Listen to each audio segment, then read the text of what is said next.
Assalamualaikum, kami dari kelompok 1 yang beranggotakan Ade Meliana, Ayu Amelia Putri, Adelia Puspita Sari, akan membahas tentang isu-isu tentang lingkungan hidup. Pemahaman mengenai isu-isu kritis lingkungan dapat menjadi salah satu upaya untuk mengubah perilaku mahasiswa dan kelak dapat berperan aktif dalam upaya dan keselamatan lingkungan. Penanaman pemahaman isu-isu kritis lingkungan di tingkat universitas umumnya diterapkan pada mata kuliah lingkungan hidup dan perspektif global.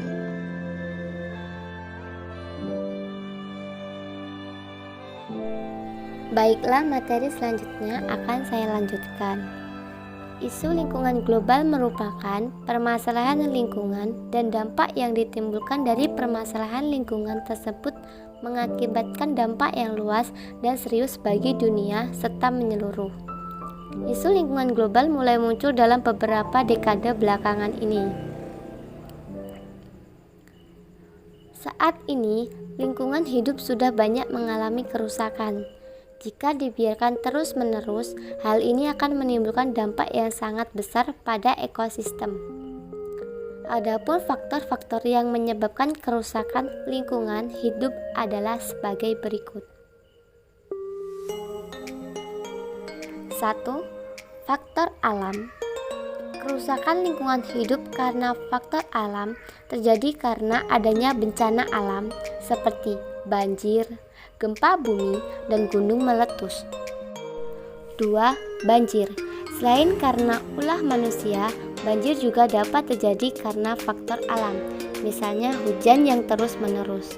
Curah hujan seperti ini akan membuat sungai meluap atau membuat tanggul jebol karena tidak mampu lagi menampung debit air.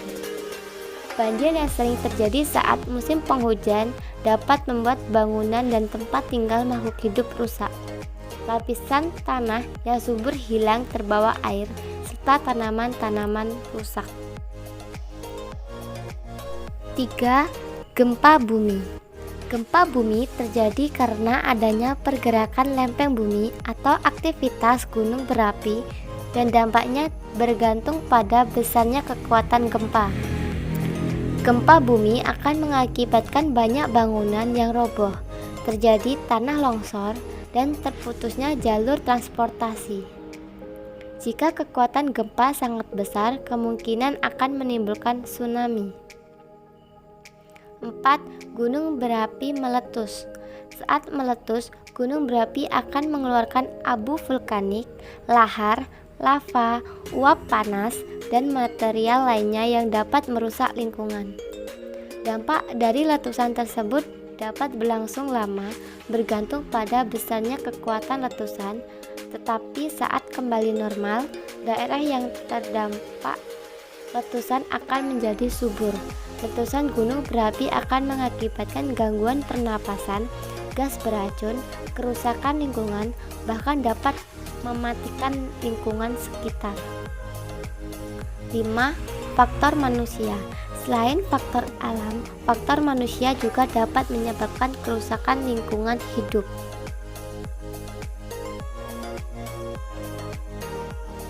6. Membuang sampah sembarangan. Saat ini masih banyak orang yang membuang sampah sembarangan, terutama di sungai. Hal ini akan mengakibatkan banjir jika musim penghujan tiba. 7. Limbah industri. Limbah industri ini dapat berasal dari pabrik dan rumah tangga. Jika tidak dikelola dengan tepat, limbah-limbah tersebut akan merusak lingkungan hidup. 8. Menebang hutan secara liar. Saat ini, luas hutan di Indonesia semakin berkurang karena maraknya aksi penebangan liar. Hutan yang gundul tidak dapat meresap dan menahan aliran air hujan sehingga dapat terjadi banjir dan longsor. Dampak negatif. Permasalahan lingkungan hidup dan penyebabnya yang kita hadapi saat ini diantaranya yaitu 1. Polusi. Masalah lingkungan hidup yang pertama adalah polusi atau pencemaran lingkungan hidup. Polusi udara, air, dan tanah memerlukan waktu jutaan tahun agar dapat normal kembali. Sektor industri dan asap kendaraan bermotor adalah sumber pencemaran utama. Logam berat, nitrat, dan plastik beracun bertanggung jawab atas berbagai pencemaran yang ada. Sementara polusi air disebabkan oleh tumpahan minyak, hujan asap, limpasan perkotaan. Di lain pihak, pencemaran udara disebabkan oleh berbagai gas dan racun yang dikeluarkan oleh industri dan pabrik-pabrik serta sisa pembakaran bahan bakar fosil. Pencemaran tanah terutama disebabkan oleh limbah industri yang merusak unsur hara dan zat nutrisi di tanah yang penting bagi tumbuhan. 2. Perubahan iklim. Perubahan iklim atau pemanasan global. Perubahan iklim seperti pemanasan global adalah hasil dari praktik manusia seperti emisi gas rumah kaca. Pemanasan global menyebabkan meningkatnya suhu lautan dan permukaan bumi sehingga menyebabkan mencairnya es di kutub dan kenaikan permukaan air laut. Ia juga mengubah pola alami musim dan curah hujan seperti banjir bandang, salju berlebihan, atau penggurunan. Akibat perubahan cuaca tersebut, produksi pertanian sering mengalami gagal panen dan memperbesar peluang terjadinya kebakaran hutan akibat terjadinya musim kering kepanjangan. 3. Populasi planet ini mencapai tingkat yang tidak berkelanjutan karena menghadapi kekurangan sumber daya seperti air, bahan bakar, dan makanan. Ledakan populasi di negara-negara maju dan berkembang yang terus menyebabkan semakin langkanya sumber daya. Pertanian intensif yang bertujuan untuk meningkatkan produksi makanan dengan menggunakan pestisida justru pada akhirnya menimbulkan masalah baru. Kerusakan itu berupa menurunnya kualitas tanah dan kesehatan manusia. 4. Penipisan sumber daya alam. Penggunaan bahan bakar fosil seperti minyak bumi bertanggung jawab menciptakan pemanasan global dan perubahan iklim. Secara global, mulai banyak pihak yang mulai beralih menggunakan sumber daya terbarukan seperti listrik tenaga surya, biogas, mobil tenaga matahari yang diterapkan oleh negara maju. Walaupun dalam jangka pendek instalasi peralatan fasilitas teknologi ramah lingkungan ini akan terlihat cukup mahal, tetapi dalam jangka panjang akan sangat murah dibandingkan penggunaan energi fosil dan tidak terbarukan. 5. Pembuangan limbah. Permasalahan lingkungan hidup selanjutnya adalah pembuangan limbah. Hal ini terutama limbah plastik dan sampah perkotaan seperti di Kali Ciliwung di Jakarta atau kota-kota di Indonesia. Selain limbah rumah tangga, limbah dari sektor industri yang sering dibuang ke sungai juga menyebabkan ikan-ikan mati dan hancurnya ekosistem sungai.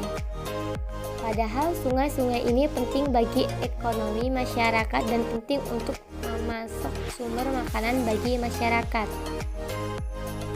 Pembuangan limbah ini akhirnya akan menyebabkan pencemaran laut di Indonesia dan merusak ekosistem laut sumber perikanan. Tidak kalah penting adalah pembuangan limbah nuklir. Pembuangan limbah nuklir memiliki bahaya kesehatan yang luar biasa, terutama akibat radiasi. Plastik, makanan cepat saji, kemasan, dan limbah elektronik murah mengancam kesejahteraan manusia. Pembuangan limbah merupakan salah satu masalah lingkungan hidup yang mendesak untuk segera dicarikan jalan keluar. 6.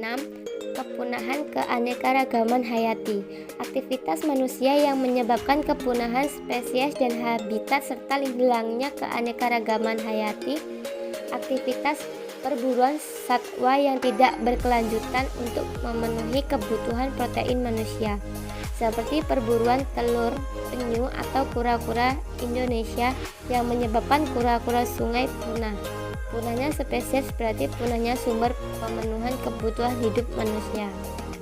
Ekosistem yang menempuh waktu jutaan tahun untuk stabil dan mendukung kehidupan manusia. Ini berada dalam bahaya bila ada populasi spesies yang punah atau hilang. Keseimbangan ekosistem tergantung kerusakan terumbu karang di berbagai lautan yang mendukung kehidupan laut yang kaya menyebabkan ketersediaan ikan di lautan berkurang, padahal populasi manusia semakin bertambah. Baiklah, materi selanjutnya akan dilanjutkan oleh Ayu Amelia. Untuk Mbak Ayu Amelia, saya persilahkan. Dampak positif dari lingkungan hidup dan sumber daya alam antara lain: yang pertama, berkembangnya berbagai macam teknologi dari masa ke masa membuat masyarakat menjadi lebih mudah dalam mengakses atau mencari tahu mengenai lingkungan lebih mendalam. Yang kedua, para perdagangan memungkinkan produsen dalam satu negara tidak lagi membatasi diri dalam membuat satu produk sendirian. Yang ketiga, pada bidang lingkungan hidup, lembaga swadaya masyarakat semakin kritis menyoroti masalah lingkungan dalam suatu negara. Lembaga swadaya masyarakat memberikan peranan penting dalam mengkritisi masalah lingkungan. Hal tersebut juga berupaya untuk mengatasi suatu negara dalam mengatasi permasalahan lingkungan dan dalam merawat lingkungan yang baik. Manfaat lingkungan hidup dan sumber daya alam. Yang pertama, sebagai penyedia air, karena itu air menjadi salah satu hal penting dalam kehidupan. Jika kekurangan air, dapat dipastikan makhluk hidup menjadi lemah, sakit, bahkan mati. Yang kedua, sebagai penyedia mikroorganisme. Mikroorganisme sangat diperlukan untuk menguraikan sisa-sisa makhluk hidup yang sudah mati melalui sebuah proses yang dilakukan oleh mikroorganisme, yaitu sisa-sisa tersebut akan menjadi tanah yang subur. Yang ketiga, sebagai penyedia oksigen. Setiap makhluk hidup membutuhkan oksigen untuk bernafas. Yang keempat, sebagai penyedia sumber daya alam, yaitu salah satu contoh sumber daya alam yang ada di lingkungan hidup alami adalah gas alam dan minyak bumi. Yang kelima, sebagai sumber makanan, lingkungan hidup alami terdapat berbagai unsur biotik dan unsur abiotik yang saling menguntungkan. Yang keenam, sebagai tempat hidup, lingkungan menjadi tempat bagi makhluk hidup, baik manusia, hewan, maupun tumbuhan untuk berpijak. Selain itu, lingkungan juga menjadi tempat untuk beraktivitas dan berinteraksi. Baiklah, terima kasih Kak Ayu. Baik teman-teman semua, sekian presentasi dari kami. Kurang lebihnya kami mohon maaf. Wassalamualaikum warahmatullahi wabarakatuh.